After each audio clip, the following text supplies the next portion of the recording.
Baik, assalamualaikum warahmatullahi wabarakatuh. Ketemu lagi dengan saya Paroes di channel Project Warganegaraan. Oke teman-teman semuanya, sebelum video ini saya mulai, buat teman-teman yang belum subscribe, silahkan subscribe dulu channel ini sebagai bentuk dukungan teman-teman terhadap channel tentang pendidikan ini.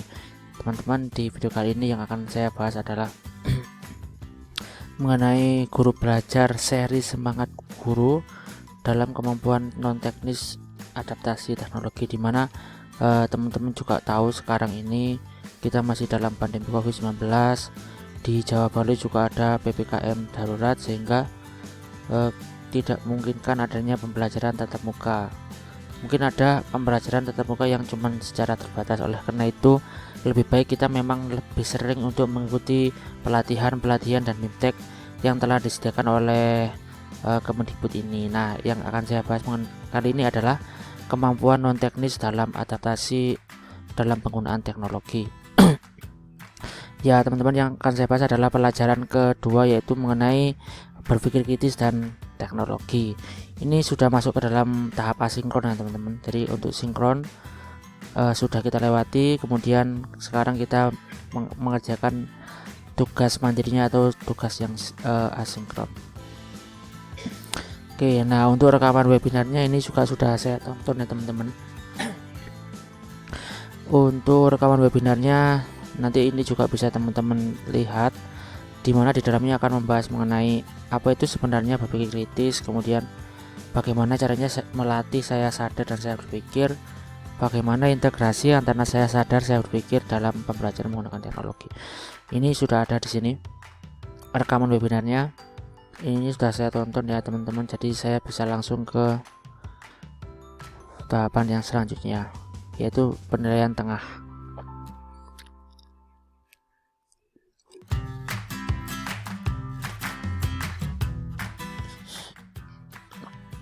Kuis ini terdiri dari 5 pertanyaan. Setiap pertanyaan berfungsi agar Bapak dan Ibu mengingat kembali pembahasan dan atau tugas Anda. Jika Anda masih mengalami kesulitan, luangkan waktu untuk menyimak kembali video rekaman webinar kita. Selamat mengerjakan. Oke, kita mulai ya teman-teman.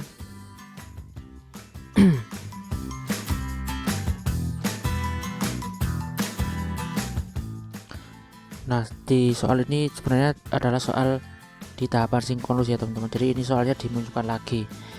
Untuk produk dari berpikir kritis adalah penilaian dan keyakinan.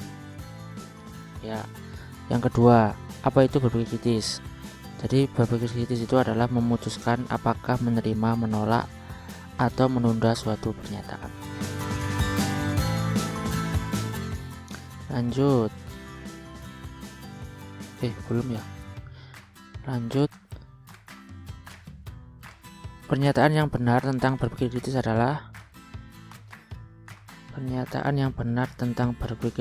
adalah setiap orang mampu untuk berpikir kritis.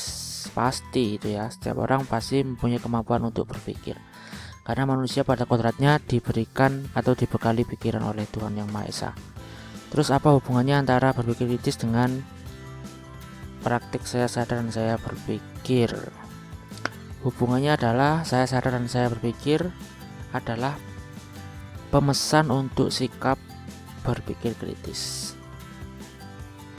Sepertinya sudah selesai ya teman-teman. Oke, alhamdulillah kita sudah mendapatkan nilai yang maksimal. Kita lanjut.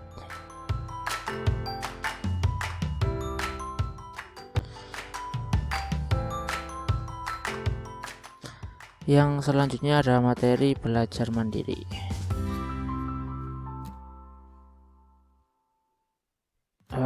Di sini kita juga sepertinya diberikan sebuah modul ya, yang juga nantinya bisa kita download.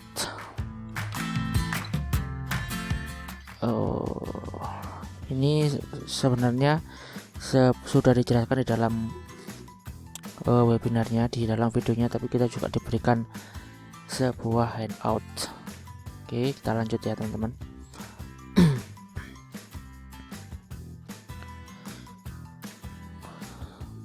Oke,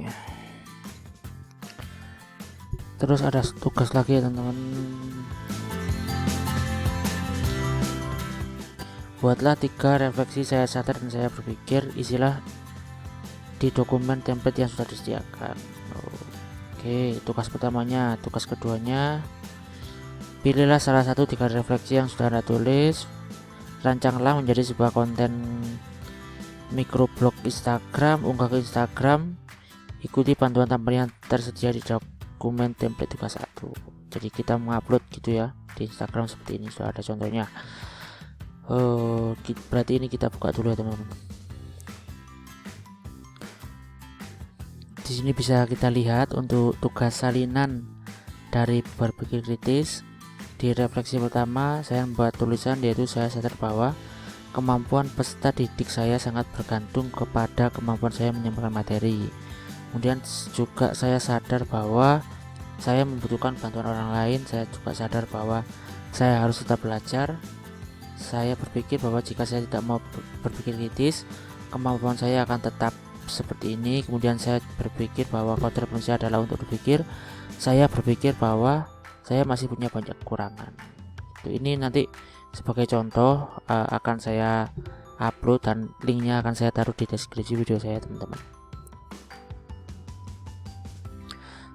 Baik Bapak Ibu semuanya, saya sudah mengerjakan tugas berpikir kritis tadi, yang kemudian mungkin setelah itu akan kita upload ya.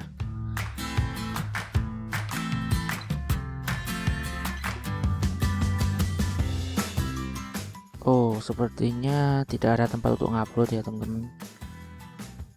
Kita langsung mengerjakan untuk penilaian akhirnya. Di sini ada 5 butir pertanyaan dan minimal kita harus mendapatkan nilai 70% ya. Oke. Kita mulai.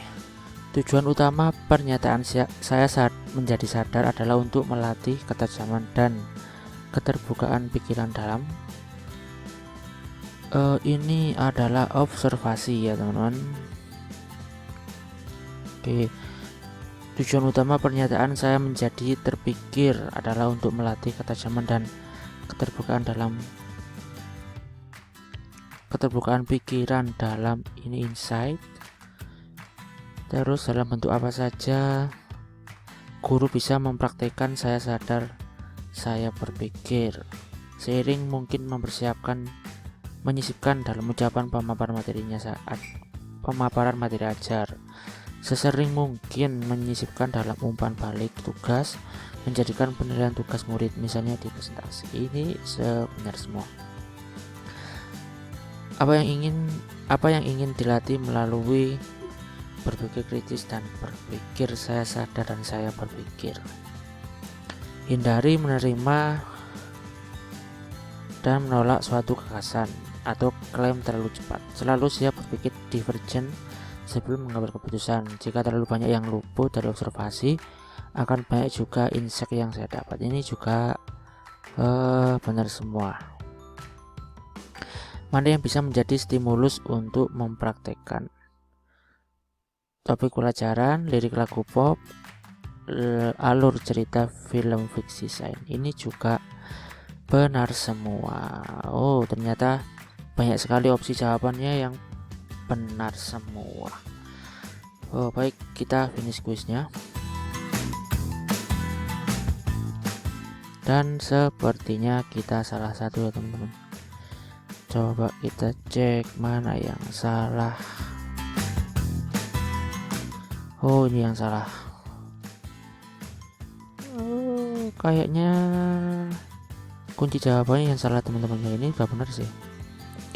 Yang penting kita udah lulus saja ya teman-teman. Langsung kita lanjut.